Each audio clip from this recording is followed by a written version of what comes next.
Ontem aqui no CBN Campinas, o senhor viu a informação por parte da Valéria Rain de um anúncio do governo do estado já do começo de liberação, 11 milhões de reais, 5 milhões aqui para a região de Campinas, exatamente para a reconstrução dessas cidades que foram as mais atingidas, o começo, né, da distribuição dessas verbas.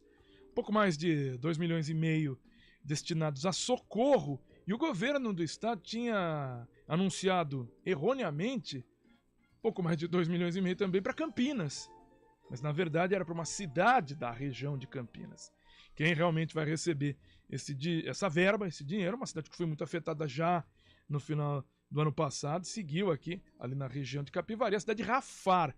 Aí, lá à noite, a errata, né, o Vale Este, a informação sendo corrigida por parte do Palácio dos Bandeirantes. De qualquer forma, então, Socorro e Rafar recebendo as primeiras verbas aí de um trabalho de reconstrução para os municípios que foram mais atingidos durante esse período de chuvas, já de dezembro e agora em janeiro. Quem está requisitando também uma verba exatamente para isso, para apoio, para solucionar os problemas causados pelas chuvas, é a cidade de Amparo.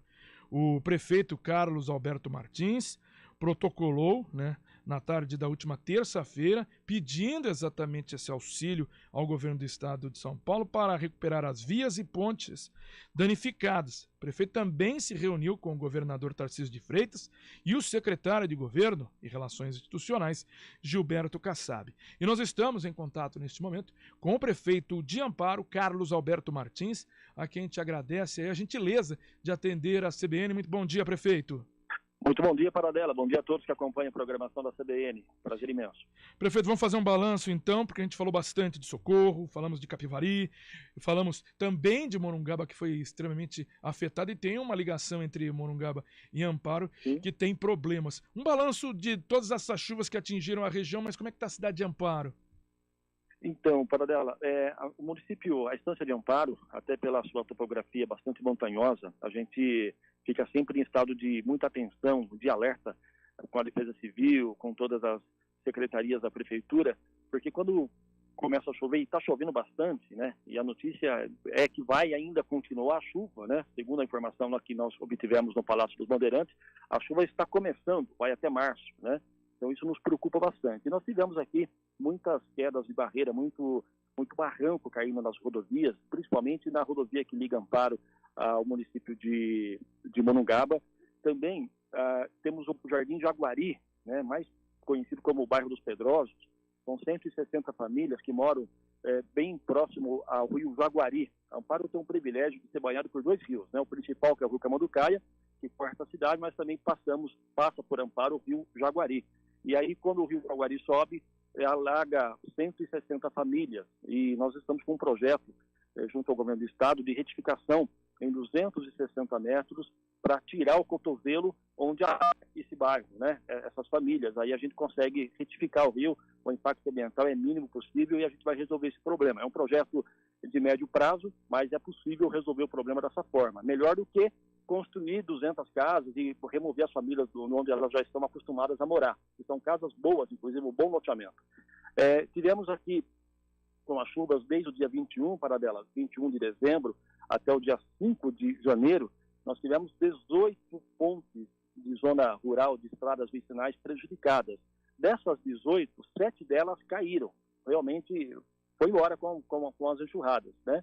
Ilhando muitas e muitas comunidades. Amparo tem uma zona rural bastante extensa, né? O nosso território é de 430 quilômetros quadrados. É a segunda maior cidade, depois só perde para Campinas, que tem 700 e poucos quilômetros quadrados, né? Então a área territorial de Amparo é bem extensa, são 700 quilômetros de estradas rurais.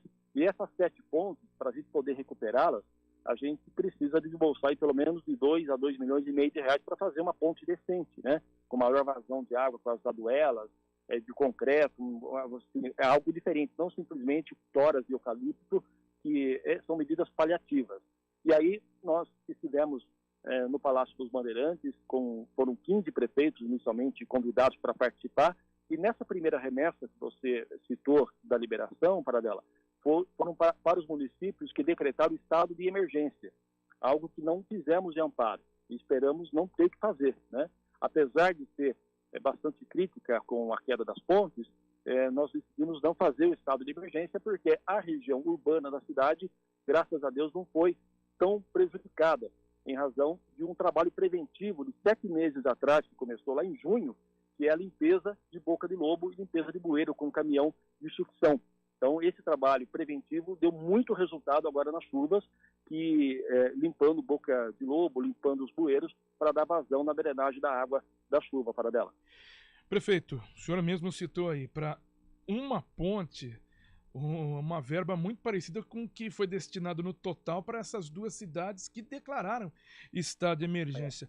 Quanto hoje precisaria, então, Amparo, de apoio do governo do estado, mas também colocando recursos próprios para conseguir recuperar todas essas situações. Lembrando também que nós estamos em um período de transição, muda-se um governo, apesar da própria Defesa Civil ter continuado, né? O comando da Casa Militar e da Defesa Civil continuou. Isso ajuda nesse momento muito crítico.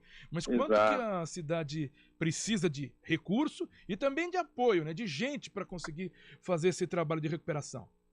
Exatamente. Olha, Paradela, na prática, você tem 2 jeitos de fazer uma ponte numa estrada vicinal, numa estrada de terra, por exemplo, da zona rural. Se fizer com eucalipto, com linhas de eucalipto, por exemplo, fica barato. Vai gastar 60, 70, 100 mil reais no máximo, com todo o madeiramento para fazer uma ponte. Só que ela é paliativa, porque você não tem nas cabeceiras aquele reforço, né, daquele muro de arrimo. Ou seja, se a chuva for forte, ela vai comer o barranco na cabeceira, vai levar os eucaliptos embora e vai levar a ponte de novo, né? Então, são medidas paliativas que fica mais barato. O que a gente gostaria muito de fazer, e protocolamos isso no governo do estado, é fazer com aduelas de concreto e trabalhar as cabeceiras dessas pontes, né? Aí sim fica um serviço duradouro, né? Aí nem que a chuva venha mais forte, a enxurrada aumente, o rio extravase, não vai levar a terra debaixo da cabeceira, e aí o serviço fica de melhor qualidade, muito mais duradouro. Gasta-se, em média, uns 500 mil reais cada serviço desse, porque são pontes estreitas, na verdade, Paradela.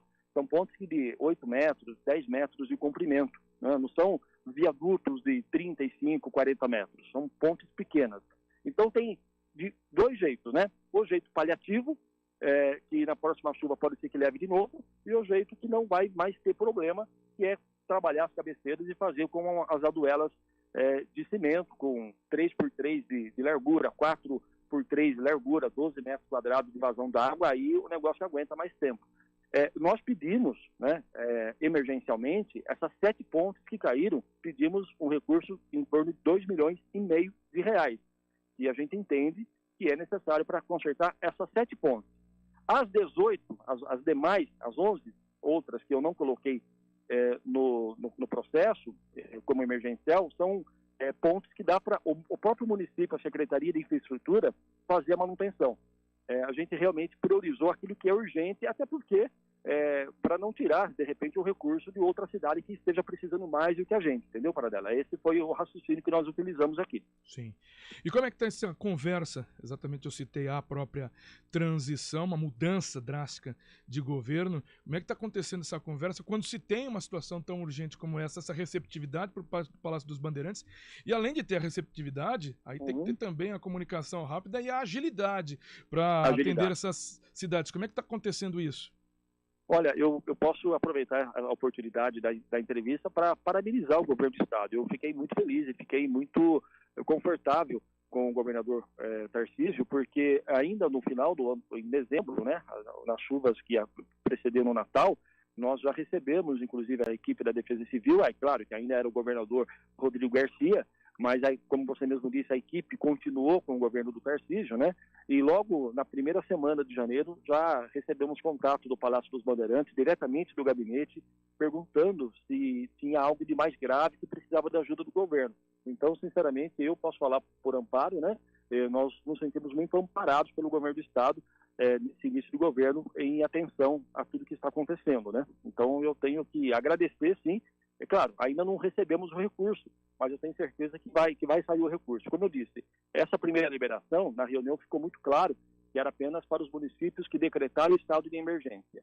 Só que a decretação do estado de emergência, ela tem que ser feita dentro de alguns critérios técnicos, né?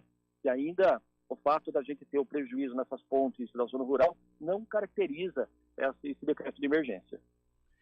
Prefeito Carlos Alberto Martins, prefeito de Amparo, queria agradecer a participação do senhor aqui no CBN Campinas, essa gentileza de poder atender a CBN, vamos continuar acompanhando. A previsão realmente de janeiro é para chuvas intensas e isso indo até março. Muito obrigado, prefeito. Exato. Eu agradeço, muito obrigado, Paradela, a todos da CBN, é sempre um prazer falar com você. Um grande abraço, bom dia. Muito bom dia, são 10 horas 26 minutos, a gente faz aqui um rápido intervalo e já volta com o CBN Campinas.